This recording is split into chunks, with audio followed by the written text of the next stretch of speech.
Hey everyone, welcome back. तो आज हम लोग क्लास 10th मैथ्स के चैप्टर 3 में डाइव करने वाले हैं, यानी pair of linear equations into variables. I promise इस एक्सप्लेनर के बाद ये चैप्टर आपको एकदम बिल्कुल हलवा लगेगा। चलो लेट्स गेट स्टार्टेड। सबसे पहला और सबसे कॉमन सवाल जो हम सबके दिमाग में आता है, राइट, कि आखिर ये मैथ्स के एक्स और वाई रियल लाइफ में काम आते भी हैं या नहीं। वेल, डोंट वरी, आज इसका आंसर हम ढूंढ कर ही रहेंगे। Okay, just look at this situation. Akhila है, एक मेले में गई है, उसे जायंट व्हील पे भी झूलना है और हुपला गेम भी खेलना है, बट उसकी एक कंडीशन है। आज हम लोग ऐसी ही एक रियल लाइफ प्रॉब्लम को मैथ्स की पावर यूज करके सॉल्व करना सीखेंगे। राइट देन, सबसे पहले let's just break down the chapter's name itself. इसके हर वर्ड में एक मीनिंग छुपा हुआ है, सो लेट्स डिकोड इट। तो देखो, इट्स प्रीटी सिंपल। पेयर का मतलब है कि हम हमेशा दो इक्वेशंस के साथ डील करेंगे, एक जोड़ी में, एक कपल। लीनियर का मतलब है कि जो भी वेरिएबल होगा, एक्स हो या वाई, उसकी हाईएस्ट पावर हमेशा 1 ही होगी। दैट्स वाई इनका ग्राफ एक स्ट्रेट लाइन बनता है। एंड फाइनली, टू वेरिएबल्स मतलब हर इक्वेशन में दो अननोन्स होंगे जिन्हें हमें फाइंड आउट करना है। Make sense, right? और ये देखो, ये है इन इक्वेशंस की स्टैंडर्ड यूनिफॉर्म, इनका ड्रेस कोड। दुनिया की कोई भी linear equation in two variables ऐसी ही दिखती है, एक एक्स वाली टर्म, एक वाई वाली टर्म और एक कांस्टेंट टर्म।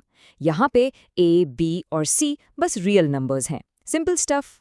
तो ठीक है, हमारे पास दो इक्वेशंस हैं, बट उनके सॉल्यूशंस कितने हो सकते हैं? Is it always one answer, या बहुत सारे, या फिर एक भी नहीं? चलो इस मिस्ट्री को सॉल्व करते हैं। Now this table, this is the most important thing. ये एक चीट शीट की तरह है। हम लोग सिर्फ इक्वेशंस के कोएफिशिएंट्स को कंपेयर करके ही बता सकते हैं कि कितने सॉल्यूशंस मिलेंगे। 3 ही पॉसिबिलिटीज हैं। चलो let's look at them one by one. First case, जब कोएफिशिएंट्स का पहला रेशो यानी a1/a2 दूसरे रेशो के इक्वल नहीं होता। ग्राफिकली इसका मतलब है कि दोनों लाइंस एक दूसरे को एक सिंगल पॉइंट पर कट करेंगी, दे विल इंटरसेक्ट, और वही पॉइंट हमारा one and only unique solution है। ऐसे पेयर ऑफ इक्वेशंस को हम कंसिस्टेंट कहते हैं। द सेकंड केस, जब तीनों रेशियोज a1/a2, b1/b2 और c1/c2 तीनों एक दूसरे के बराबर होते हैं। इसका मतलब है कि एक लाइन दूसरी लाइन के ठीक ऊपर है। It's like one line is overlapping the other. यहाँ तो हर पॉइंट एक सोल्यूशन है, इसीलिए इसके इन्फिनिटली मेनी सोल्यूशंस होते हैं, और इसे हम कहते हैं डिपेंडेंट कंसिस्टेंट। और आखिरी थर्ड केस, जब पहले दो रेशियोज तो इक्वल हैं बट तीसरे के इक्वल नहीं हैं। इसका सीधा सा मतलब है कि लाइंस पैरेलल हैं, बिल्कुल ट्रेन की पटरी की तरह।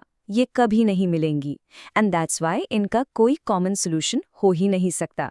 0 सॉल्यूशंस, और इसे हम कहते हैं इनकंसिस्टेंट।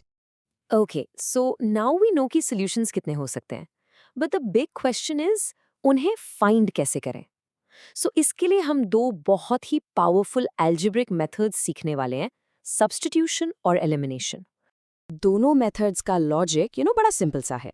सब्स्टिट्यूशन में, जैसा नाम है, हम एक इक्वेशन से एक वेरिएबल की वैल्यू निकालकर दूसरी में सब्स्टिट्यूट कर देते हैं, और एलिमिनेशन में हम सीधा सीधा एक वेरिएबल को ही एलिमिनेट कर देते हैं, यानी गायब। सब्स्टिट्यूशन मेथड के स्टेप्स बहुत सिंपल हैं। सबसे पहले किसी भी एक इक्वेशन से x या y को अकेला कर दो, फिर उसकी जो भी वैल्यू आई उसे दूसरी इक्वेशन में पुट कर दो। इससे आपको एक वेरिएबल की फाइनल वैल्यू मिल जाएगी, और बस उस वैल्यू को यूज करके दूसरा वेरिएबल निकाल लो, इजी पीजी। और अब आते हैं एलिमिनेशन पे। स्टेप 1, डिसाइड करो किस वेरिएबल को हटाना है। स्टेप 2, इक्वेशंस को मल्टीप्लाई करके उस वेरिएबल के कोएफिशिएंट को सेम बना दो।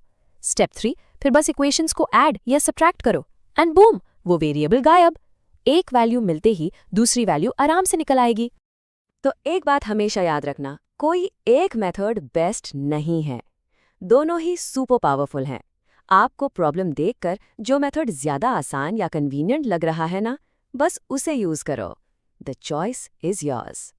चलो अब वापस आते हैं हमारे ओरिजिनल सवाल पर कि आखिर ये एक्स और वाई काम कहाँ आते हैं।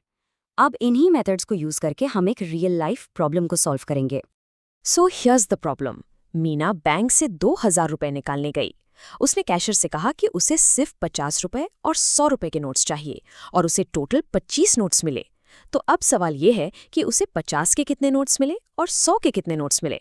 Okay, let's translate this story into math. मान लो 50 के नोट्स हैं x और 100 के नोट्स हैं y।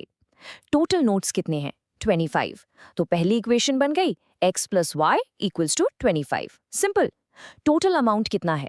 2000। तो दूसरी इक्वेशन बन गई 50x + 100y = 2000। देखा, it's that easy to make equations. इसे सॉल्व करने के लिए ना एलिमिनेशन बेस्ट रहेगा। अगर हम दूसरी इक्वेशन को 50 से डिवाइड कर दें तो वो सिंपल होकर बन जाएगी x + 2y = 40। अब बस पहली इक्वेशन को इसमें से सब्सट्रैक्ट कर दो, x से x कैंसिल, एलिमिनेट हो गया। हमें मिलेगा y = 15 और इस वैल्यू को वापस पुट करने पर x की वैल्यू आएगी 10। दैट मीन्स मीना को 50 रुपीज़ के 10 नोट्स और 100 रुपीज़ के 15 नोट्स मिले। Problem solved.